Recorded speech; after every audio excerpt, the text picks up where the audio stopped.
할렐루야. 5월 3일 화요일 새벽 기도를 시작하도록 하겠습니다. 사도신경으로 우리의 신앙을 고백하시겠습니다. 나는 전능하신 아버지 하나님 천지의 창조주를 믿습니다. 나는 그의 유일하신 아들 우리 주 예수 그리스도를 믿습니다. 그는 성령으로 잉태되어 동정녀 마리아에게서 나시고 본디오 빌라도에게 고난을 받아 십자가에 못 박혀 죽으시고 장사된 지 사흘 만에 죽은 자 가운데에서 다시 살아나셨으며 하늘에 오르시어 전능하신 아버지 하나님 우편에 앉아 계시다가 거기로부터 살아있는 자와 죽은 자를 심판하러 오십니다. 나는 성령을 믿으며 거룩한 공교회와 성도의 교제와 죄를 용서받는 것과 몸의 부활과 영생을 믿습니다. 아멘. 찬송가 91장 찬양하시겠습니다. 찬송가 91장입니다.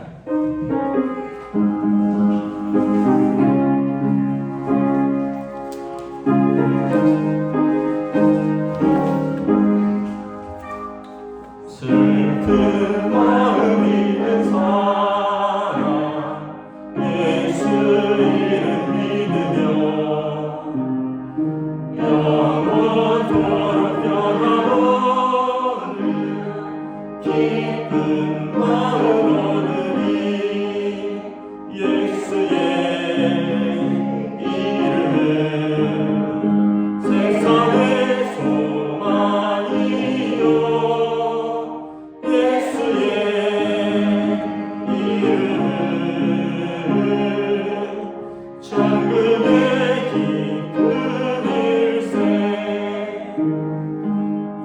거룩하신 그의 이름 너의 방패 삼아라. 환난 시험 당할 때에 주께 기도드려라. 예수의 이름은 세상의 소망이요 예수의 이름은 천국의 기쁜 일세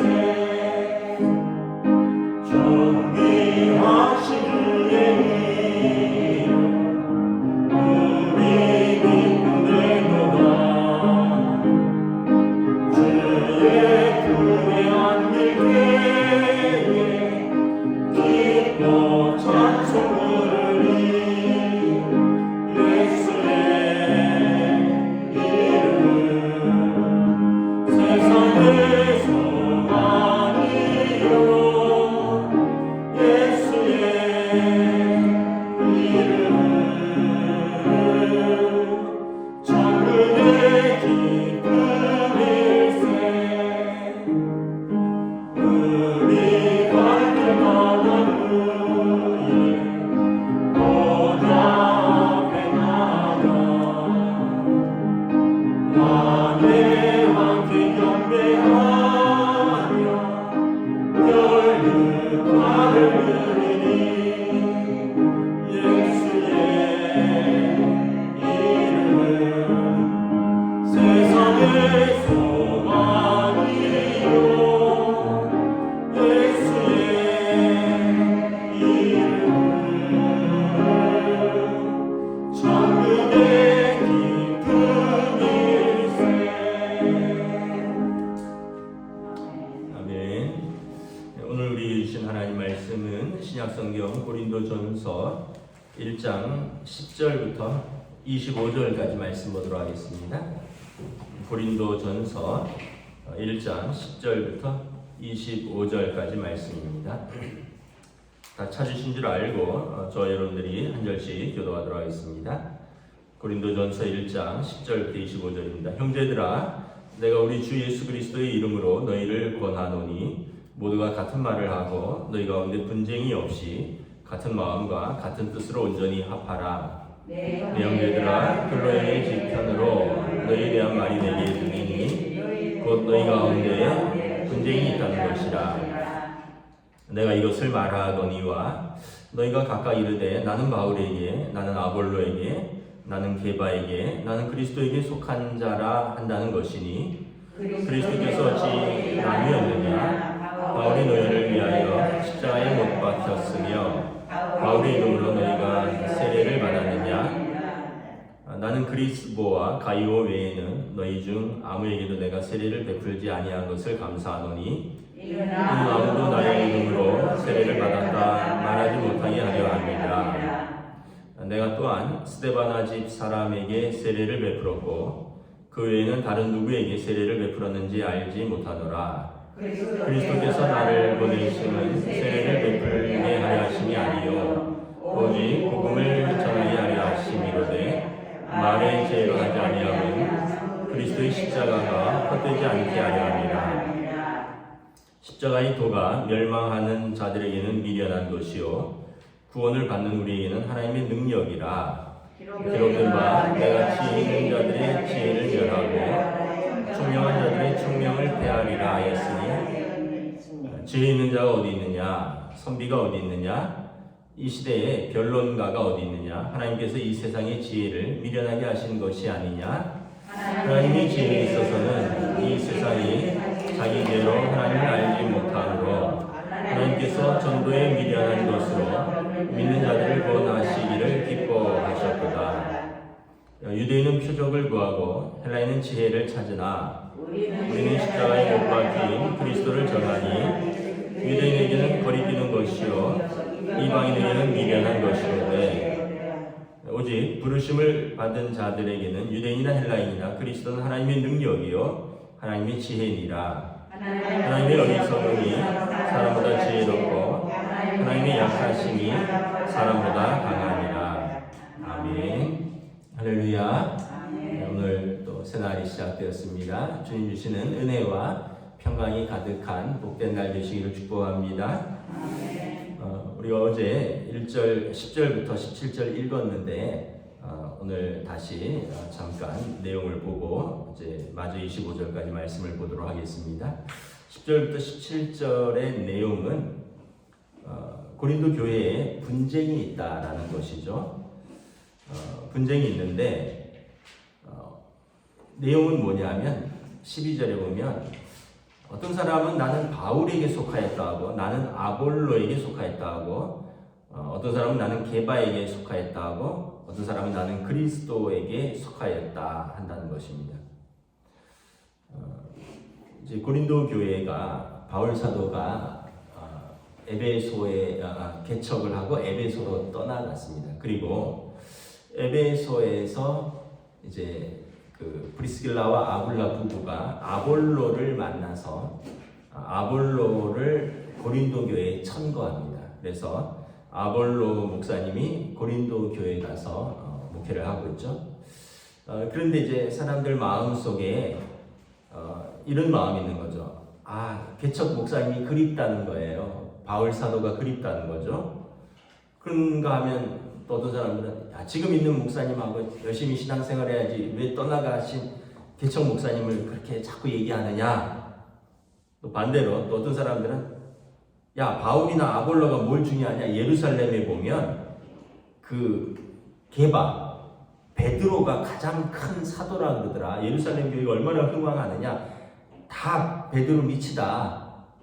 뭐 이러고 그랬더니 이제 사람들이 다 싫다라는 거예요. 사람이 싫다라는 거죠. 자꾸 싸우니까 바울은 뭐고 아볼로는 뭐고 게바는 뭐냐. 나는 그리스도에게 속한 자이다. 이렇게 이야기를 한다는 거예요. 이렇게 네파로 싸운다는 거죠. 그 바울 사도 보니까 참 답답한 거죠. 여러분 교회의 특징은 첫째는 거룩과 화평입니다. 교회는 하나님의 거룩한 교회죠. 거룩하다, 성도가 거룩한 백성들, 거룩한 무리라는 뜻입니다. 거룩해야 되고요. 두 번째는 화평입니다. 화평. 샬롬하고 인사를 하잖아요.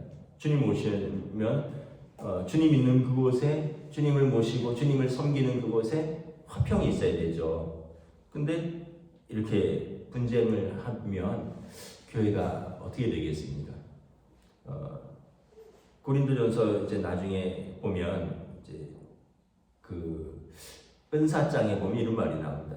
우리는 한 몸에 붙어 있는 지체라라고 말합니다. 한 몸에 붙어 있는 지체라. 그래서 어떤 사람은 손의 역할을 하고, 어떤 사람은 발의 역할을 하고, 어떤 사람은 입의 역할을 하는데, 자꾸 같은 몸인데, 여러분 만약에 손으로 발을 구박해 보세요. 그 발이 나중에 화가 나서 나 안 다녀 이래버리면 손이 할 수 있는 게 없어요. 또 발이 야 나는 보이지도 않는데 너는 뭐 맛있는 것만 먹고 너는 할 말 다 하고 너는 좋겠다 하고 발이 태업을 해보세요. 그러면 입도 먹을 수가 없고 말할 수가 없는 거죠. 그래서 다 한 몸이다라고 이야기를 합니다. 그 몸을 왜 찢느냐라고 이야기를 하는 거죠. 자기 몸이다. 또한 여러분 한 하나님 아버지를 섬기는 고린도전서 1장 1절부터 이렇게 2절 3절에 보면 우리가 한 하나님 아버지를 섬기고 한 분 예수 그리스도를 믿고 한 분 성령님의 인도함을 받는 한 형제여 자매다. 근데 형제 자매가 맨날 싸워요. 여러분 집에서 만약에 아이들이 계속 싸워요. 막 오빠랑 동생이 싸우고 형제와 형제가 치고받고 싸우고 그러면 부모 마음이 어떻겠습니까? 정말 가슴 아프죠. 어렸을 때 철없을 때 그래도 마음이 아픈데 장성해서 각자 가정을 다 꾸렸어요. 근데 막 남들보다 더 심하게 싸우는 가정들도 있어요. 막 결혼해서 각자 가정을 꾸려갖고는 형제 간에 뭐 어떤 재산 다툼이라든가 아니면 뭐 형제 간에 마음이 상해서 원수처럼 다시는 안 보고 만나면 막 으르렁거리고 막 싸우는 그런 형제들도 막 아주 가끔 있습니다. 그러면 어떨까요? 부모 마음이 얼마나 아플까요? 그래서 여러분 분쟁이 있으면 망하는 지름길입니다. 집에서 분쟁이 있어 보세요. 아빠 엄마가 맨날 싸워요. 자녀들이 마음 둘 곳이 없습니다. 아이들이 학교 갔다 왔는데 집이 좀 조용해야지. 갔다 오면은 보니까 한판 하는 흔적이 있어요. 집안이 엉망이에요. 갔다 오니까 막 엄마가 근심에 가득 차 있어요. 아빠가 화나서 막 술 먹고 씩씩거리고 있어요. 두 분이 또 싸우시고 이게 허구한 날 지속되고 있어요. 아이들이 집에 들어오고 싶겠어요? 학교 가서 안 들어오고 싶죠. 친구 집 가서 안 오고 싶죠. 그러니까 여러분 그 가정도 이렇게 부모가 싸우면 자녀들의 정서가 다 망가지는 겁니다. 자녀들이 싸우면 부모 마음이 아픈 거죠. 마찬가지입니다. 교회는 어떻겠습니까? 하나님 아버지의 마음이 아픈 것이고 교회가 분쟁이 있으면 성도들이 마음 둘 것이 없는 거예요. 오늘은 또 무슨 일이 있으려나? 교회 은혜 받으러 오고 또 만나서 교제하고 막 기뻐해야 되는데 오늘은 또 무슨 일이 있으려나? 막 이런 마음으로 막 두근두근해서 교회 와서 아니나 다를까 또 싸우네 이러면서 아유 나도 한마디 얹어야겠다 그러고 나도 편들고 나는 행동대장이다 나도 한번 앞장서 보자 이러면 교회 어떻게 될까요? 청년들 다 도망갑니다. 청년들이 다 무너지는 거예요. 왜냐하면 젊은 사람들은 자녀 세대잖아요. 부모 세대가 싸우면 아버지가 목사고 아버지가 장로가 엄마가 권사인데 막 이런 사람들이 맨날 싸워요. 그럼 자녀 세대들은 청년 세대들이 어떻게 될까요? 교회에 마음을 둘 수가 없어요. 자기 부모가 다니는 교회 안 다녀요. 나중에 부모도 할 말이 없어요. 야 우리 교회는 은혜가 안 되니까 너는 다른 교회 다녀라. 이렇게밖에 할 말이 없어요. 결국은 교회가 다 무너지는 거죠. 그래서 10절에 보면 형제들아 내가 우리 주 예수 그리스도의 이름으로 너희를 권하노니 모두가 같은 말을 하고 너희 가운데 분쟁이 없이 같은 마음과 같은 뜻으로 온전히 합하라. 그래서 교회는 예수 그리스도를 통하여서 하나 된 그리스도의 몸 아니냐? 하나 되어라. 분쟁이 없이 해야 된다. 11절에 보면 좀 재미있는 사실이 있어요. 바울 사도가 이렇게 말합니다. 내 형제들아 글로에의 지편으로 너희에 대한 말이 내게 들리니 너희 가운데 분쟁이 있다는 것이다. 우리가 보통 다른 말을 전할 때 이렇게 얘기합니다. 누가 그러는데 왜 그렇습니까? 자신이 없어서 그래요. 또는 자기가 하고 싶은 말을 이건 내가 하는 말인데 이렇게 못하고 그러면은 비겁한 거죠. 그러니까 누가 그러는데 누가 그러는 얘기 못 들어보셨어요? 이렇게 얘기를 합니다. 근데 바울 사도는 분명히 근거를 밝히죠. 글로에의 지편으로 내가 들었다. 너희 가운데 심각한 분쟁이 있다는 것이야. 이 얘기를 한다는 것은 무엇입니까? 근로에도 당당한 거예요. 왜 내가 말한 게 알려지면은 큰일 날까 봐 그런 게 아닌 거죠. 그러니까 말하는 사람도 분명한 근거가 있어야 되고 전하는 사람도 누구에게서 이렇게 들었다라고 말할 자신이 없으면 하지 마셔야 됩니다, 여러분. 누가 그러는데 당신 얘기예요. 당신이 하고 싶은 얘기인데 자기를 드러낼 자신이 없으니까 누가 그러는데 그런 것이 분쟁의 불씨가 된다는 거예요. 바울사는 분명하게 얘기하는 거예요. 근로에도 당당하게 얘기한 거예요. 이런 문제가 있으니 바울사도께서 교회를 위하여 한마디 해주셔야 됩니다. 그래서 편지를 쓴 거예요. 근로에도 그렇고 바울사도도 그렇고 분명하게 근거를 대는 거죠. 그래서 여러분 이게 정말 중요합니다. 내 이름으로 걸고 얘기할 자신이 없으면 하지 마셔요. 그리고 바울사도가 뭐라고 말합니까? 13절에 그리스도께서 어찌 남이었느냐? 예수님이 십자가에서 못 박힌 것이 우리 모두를 위한 것이지 바울이 너희를 위해서 십자가에 못 박혔냐? 아볼로가 너희를 위해서 십자가에서 못 박혔냐? 게바가 너희를 위해서 십자가에 못 박혔냐? 그리스도가 아니냐? 그러면서 왜 자꾸 바울의 이름으로 세례를 받았다 그러냐? 사람들이 간혹 가다가 이런 사람들이 있어요.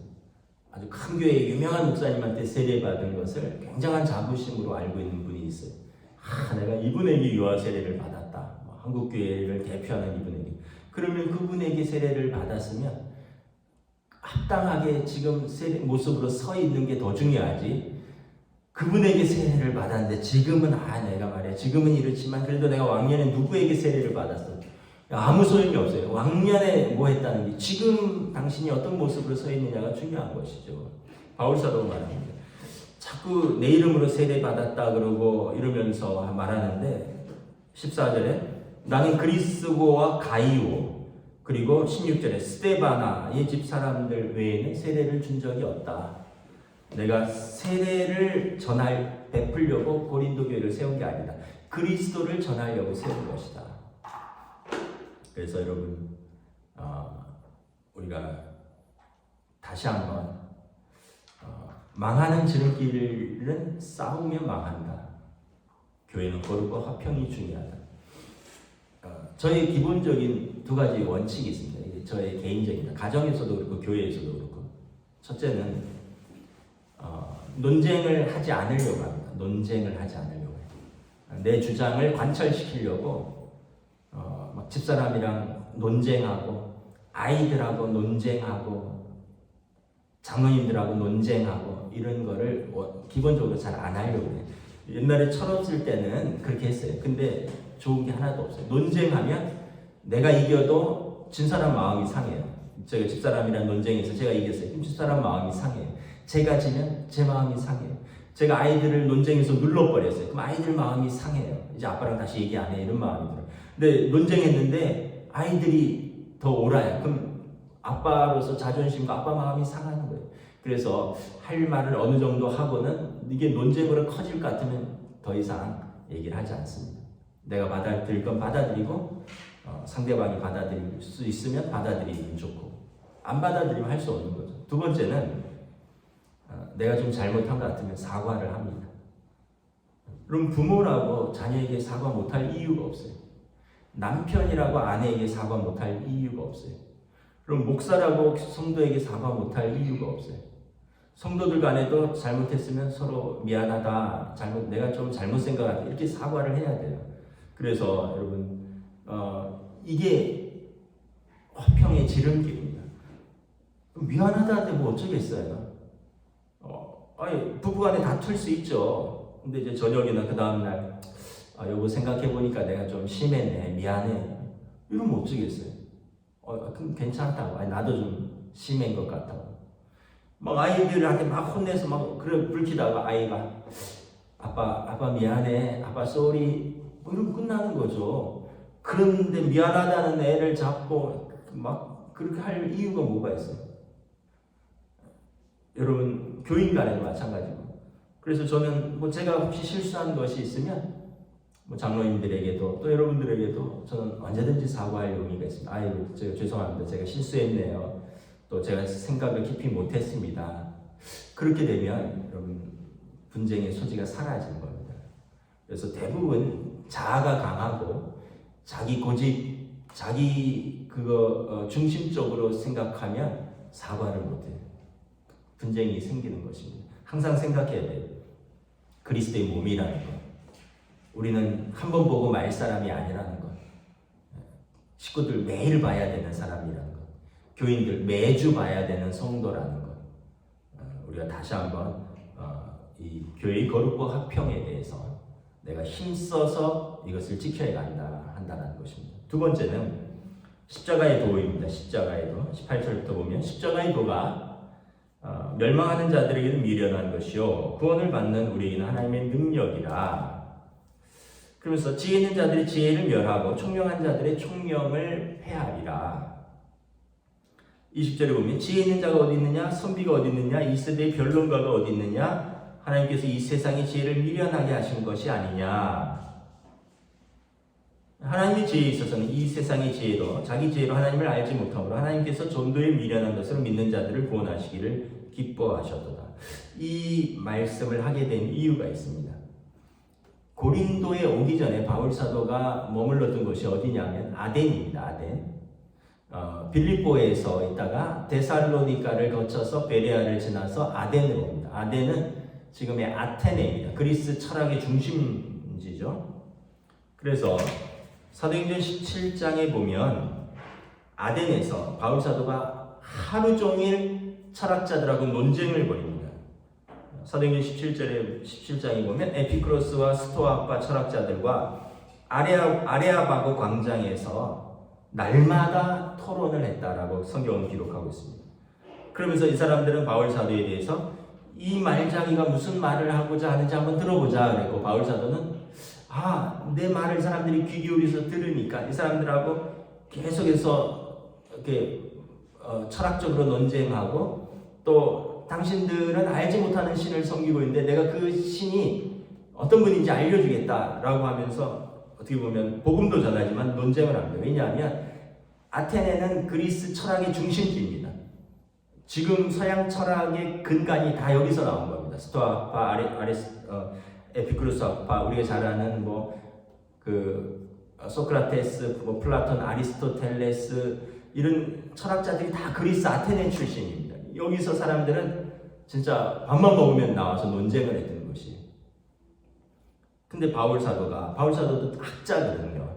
가말리엘의 학파에서 공부했고 나면서부터 율법을 공부했을 뿐만 아니라 바울 사도는 다소에서 그 헬라 문명에서 자랐고, 그래서 그도 이렇게 논쟁을 했는데 아덴에서 별로 전도의 열매를 못 맺었습니다.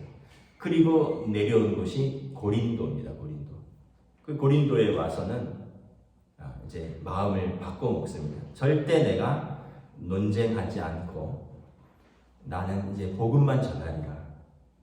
그래서 19절 20절 지혜 있는 자가 어디 있느냐, 총명한 자들이 총명을 폐하리라. 아테네에서 그렇게 논쟁하고 그렇게 설득하고 그렇게 철학을 논했는데 이 지혜 있는 사람들, 이 변론가들, 이 총명한 자들이 십자가의 도를, 예수를 받아들이지 못한다는 거예요. 그래서 바울 사도가 고린도에 와서 결심하는 것은 내가 십자가의 도만 전하리라.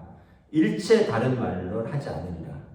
그랬더니 고린도는 좀 막 어제도 말씀드렸지만 항구 도시라 그랬잖아요. 거친 사람들 많고 돈 많고 퇴폐향락나 선원들, 장사꾼들, 사기꾼들, 거친 문화 이런 데서 오히려 꽃이 피는 거예요. 여기에 교회가 세워지는 겁니다. 고린도. 바울 사도가 십자가의 복음만 전하리라 결심하고 그것만 전하는 것입니다. 그래서 바울 사도가 이 아덴에서의 자기의 경험을 바탕으로 절대 내가 사람들에게 말로 뭘 하려고 하지 않겠다. 십자가만 전하겠다. 그러면서 22절에 유대인들은 표적을 구하고, 유대인들은 하늘에서 내려오는 표적을 보여달라. 예수님께도 모세가 우리에게 그러셨듯이 당신도 하늘에서 내려오는 표적을 우리에게 보여주면 당신이 하나님의 아들인 걸 믿겠다 그랬잖아요. 유대인들은 표적이 중요합니다. 헬라인들은 지혜가 중요합니다. 아까 말씀드린 대로 그 사람들은 세계에서 가장 높은 수준의 문명과 지혜를 가졌기 때문에 지혜가 중요한데, 바울 사도는 표적 지혜가 아니라 우리는 십자가에 못 박힌 그리스도를 전하겠다. 그랬더니 유대인들이 거리낀다라는 거죠. 왜냐하면 십자가에 못 박힌 사람이 어떻게 메시아냐, 십자가에 달린다마자 저주를 받은 자인데 어떻게 그가 우리를 구원할 자이냐. 그래서 거치는 돌이 되었습니다. 거리낀다 그랬습니다. 헬라인들에게는 그 고통스러운 십자가가 어떻게 구원이 될 수 있느냐, 저주와 형벌과 그 고통이 어떻게 우리의 구원이 될 수 있느냐, 미련한 말 하는 거 아니냐라고 이야기를 한다는 거예요. 그러나 유대인에게는 거리끼는 것이고 이방인에게는 미련하지만 우리 부름을 받은 자들에게는 십자가는 유대인이나 헬라인이나 그리스도는 하나님의 능력이요 하나님의 지혜라. 왜냐하면 십자가가 무엇입니까? 우리 죄를 대신 짊어지신 거잖아요. 우리 죄값을 대신 치르신 거잖아요. 그래서 예수님이 우리의 죄값을 치름으로 우리를 속량하신 것이죠. 우리를 죄와 사망으로부터 자유케 하신 것이죠. 노예가 주인에게 묶여 있지만 여러분 다른 사람이 그 노예의 몸값을 주고 그 노예를 사서 풀어주면 그 노예는 이제 양민이 되는 겁니다. 이게 속량이라고 했습니다. 우리가 죄를 짓고 죄값으로 사단에게 속하였는데 예수님께서 우리 죄값은 사망이라고 했으니까 예수님이 십자가에서 피 흘려 죽으심으로 우리 죄값을 치르셨고 우리를 죄와 사망에서 자유케 하고 우리를 하나님의 자녀로 삼으신 것이죠.